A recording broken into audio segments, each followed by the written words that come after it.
Oh my god, up next is Nicole Pardo all the way from Cebu. And she is looking quite the little MILF in this outfit. She really does. She kind of looks like an exaggerated version of a bimbo. But I say that with love. I say that in the most positive way, obviously. Let's get into this outfit because I love it. I know you're probably thinking, like, is there any outfit that you're gonna say you don't love? Because it seems like I've loved every single one with a few exceptions. But this outfit, there's so much happening. There's so much going on, but it's also very, very compacted into a smaller point of view. It's very smart that she did like a bustier corset leotard with like the extra here and the extra here, and then she added all of these like three-dimensional elements that I really love, from like feathers, flowers, etc. And I also really appreciate that she's not wearing a necklace, because oftentimes when people wear breastplates, they just throw on a necklace without thought or process, and it's always like, girl, you don't need that. And if you are going to need something like that, please make sure it makes sense with the look. And overall, this is a really, really good look. So the look is pakak for me. Pak 1, Pak 2, Pak you. It's Hana Beshi. Hana Beshi seems like she has really good energy, and I love what she said on her Meet the Queens video, that she represents her drag to be big, bold, and beautiful, which literally explains how incredible this promo shot is and this outfit. First of all, let's talk about the details of this dress. The pleating, the ruffles, the lining, the style, and just everything about it is so elevated and so amazing that I just, like, when I first saw it, I was like, oh my god, I love this look so much.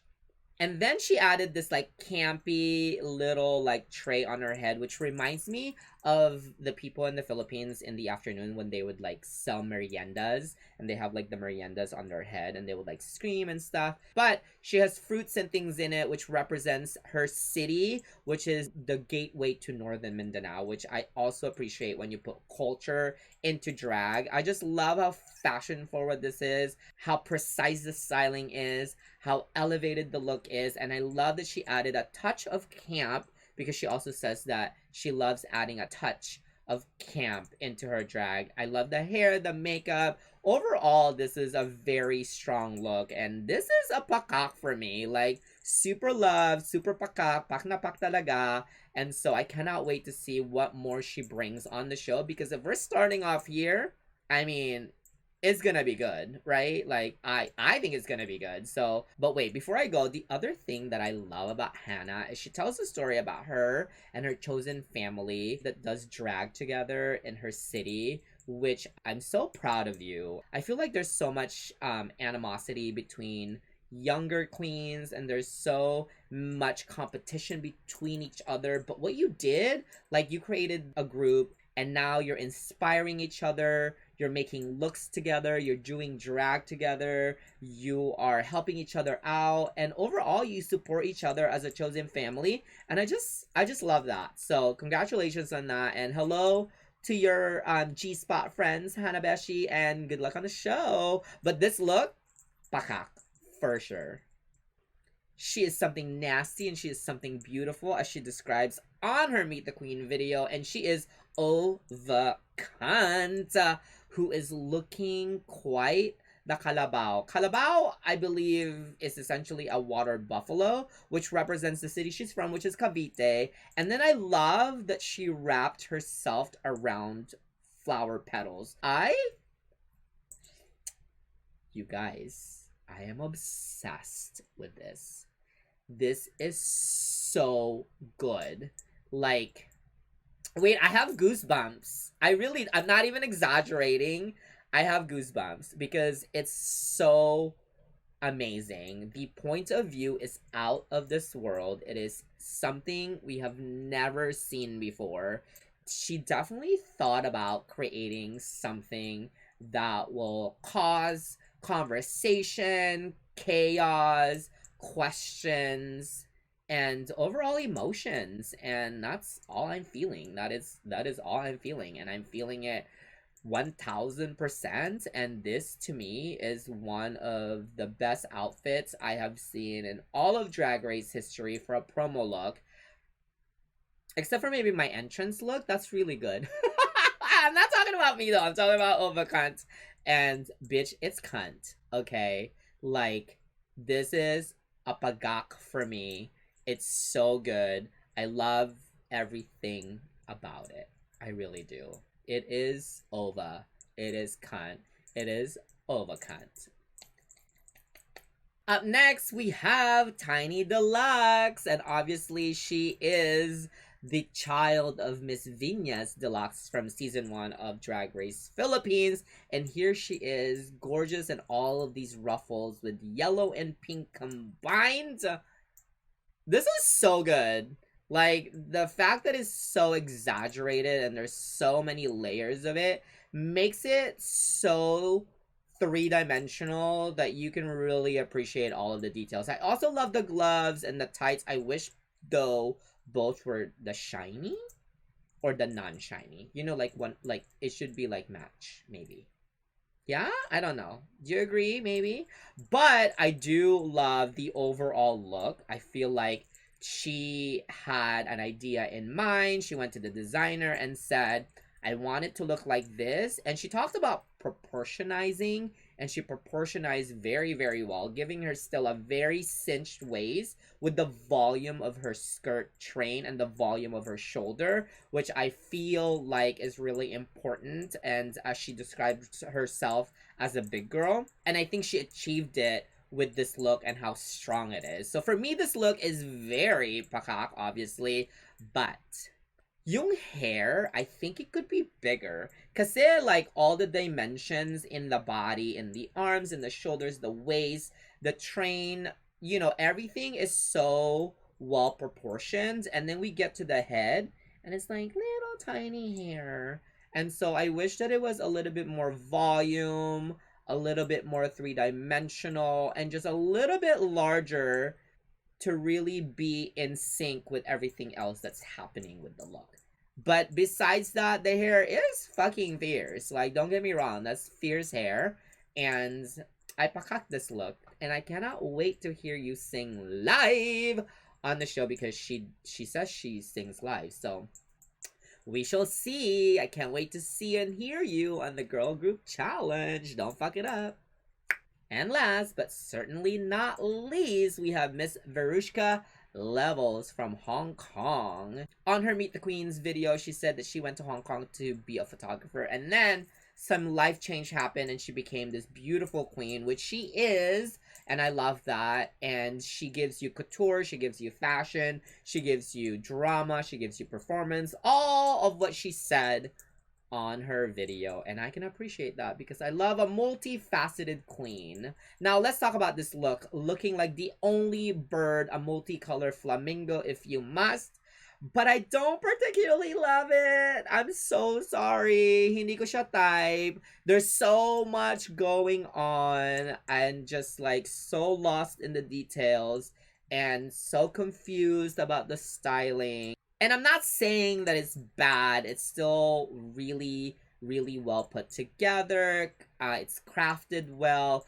But there's just like so many shades of stones. There's so many types of accessories. There's so many types of elements. And it just became too much for what it is. And the difference between this and let's say Miss Nicole Pardo was too much in a really good way and really meticulously put together to be too much but still look really clean and sophisticated, where this is just, for me, it's like one too many elements, and I feel like we need to start removing some of those elements. You know what I'm saying? I'd start with the crown for sure. That would be my first thing to go. I don't think that you need it, but otherwise, she is a beautiful queen. I love her energy. I love her personality on the videos. Cannot wait to see her on the show. And I'm sure she's gonna bring it, especially because she's a multifaceted queen. But for now, this look for the promo is gonna be a lagapak for me. I'm so sorry. Oh, ayan na! We finished our very first episode of Pakak or Lagapak, our low budget, self produced review of the fashions on the runway of Drag Race Philippines Season 2. And I promise you, next time I'm gonna have a guest. I just have to make sure that guest is available so they can come and kiki and party with us and have a fantabulous time. And before I go, I did go on Twitter and said I want to do a little cute Q&A at the very end of the video, and I have chosen the 5 questions that you all asked, and I'm going to answer them here right now. So let's go. So first up, we have a question from Ariel, and Ariel asks, what do you think about the queens that at this point of the show still say they don't know how to sew? Come on. At this point of the show, with 242 franchises and 6,482 episodes and 1,400,632 contestants, there's gotta be a thing in your repertoire where you at least attempt to want to learn and or actually do learn how to sew. So, much like what Jiggly said, once you become famous, you're not gonna have to sew your own shit, right? Like, does Beyonce sew her own shit? But we're talking queens that get casted in a reality TV show where sewing is one of the skills that you need to have. So, even before you get there, and if you're even ever thinking about maybe auditioning, go take a class. 6 weeks, 8 weeks. I did. And you know what? I may not sew that well, but I can sew well enough to maybe win a sewing challenge. We have our next question. Our next question is from Sam, and Sam asks, do you want more diversity of drag style in Drag Race Philippines? I mean, your season have Nina Flowers, Tammy Brown, and you that strikingly contrast EO. Are you satisfied with this lineup? I am very happy with this lineup, and I feel like there's always going to be the need for improvement and representation in every franchise of Drag Race, because there's nothing like seeing yourself on television as a young queer person and say, you know what, I identify with that person and this makes me feel good about myself because there's other people out there like me. So yes, season 1 of US Drag Race had a very eclectic cast, and I see that a lot in a lot of the franchises, and I feel like we're getting that with this season, with OV Cunt, with the 3 beautiful trans women that are competing. We have different cultures and different backgrounds from all over our beautiful country of the Philippines. And we have young girls, older girls, we have big girls, skinny girls. And so I think that this lineup is pretty strong. However, I would love for the next season to have a representation of the brown girls or the darker skin girls, because in our culture we do have those people with darker skin color, and I feel like they should be represented on this show as well. Our third question is coming from Sai, and Sai asks, what separates Drag Race Philippines to other international franchises? I think for me, for being Filipino, the nostalgia of Drag Race Philippines is what sets it apart for me. And I love seeing our culture represented for the world to see. And I love seeing what I grew up seeing. Is very enjoyable to be able to just like share that with the world. And I think that that's truly incredible. Our next question comes from INGS. INGS asks, what challenge are you looking forward to seeing the season 2 girls take on? I cannot wait for the girl group challenge. Last year's was incredible. This year will be incredible. So I'm very much looking forward to that. So bring it, girls. We cannot wait. The Philippines and the world is waiting, and we're ready. And finally, for this episode, we have a question from Angelique Fantastique, and she asks, would you ever guest judge for Drag Race Philippines? Listen, I have shared my emotion about this. Yes, I'm very disappointed that I have not been asked yet to guest judge on Drag Race Philippines. And 2, I was hoping to actually have been asked for the first season or even the second season, because I was the first Filipino drag race girl to ever walk into the workroom. And I'm not saying I'm owed anything, but that representation alone for our country I thought was incredible. And so hopefully one day you'll see me as a guest judge on one of the seasons. So, and finally, the moment you have all been waiting for. What is our top pakak top pakak of the week? Well, wait no more, because OV Kun is our top pakak top pakak of the week. Pakak na pakak, love na love. Just look at this amazing concept put together, and just the way that it was created, the point of view, the styling, everything from head to toe, it is perfect to me. Don't fucking argue, okay? This is my top pakak of the week.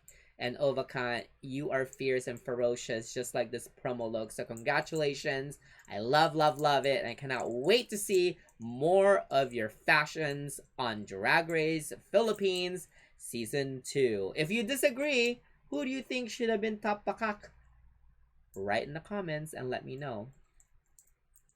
Oh my god, that's it. That's our first low budget, self-produced review of the fashions of the runway of Drag Race Philippines Season 2 for the promos episode. That's a handful. I mean, a mouthful. But thank you so much for watching. Let me know in the comments what you think. Any questions, any concerns, any disagreements, because we're gonna fight.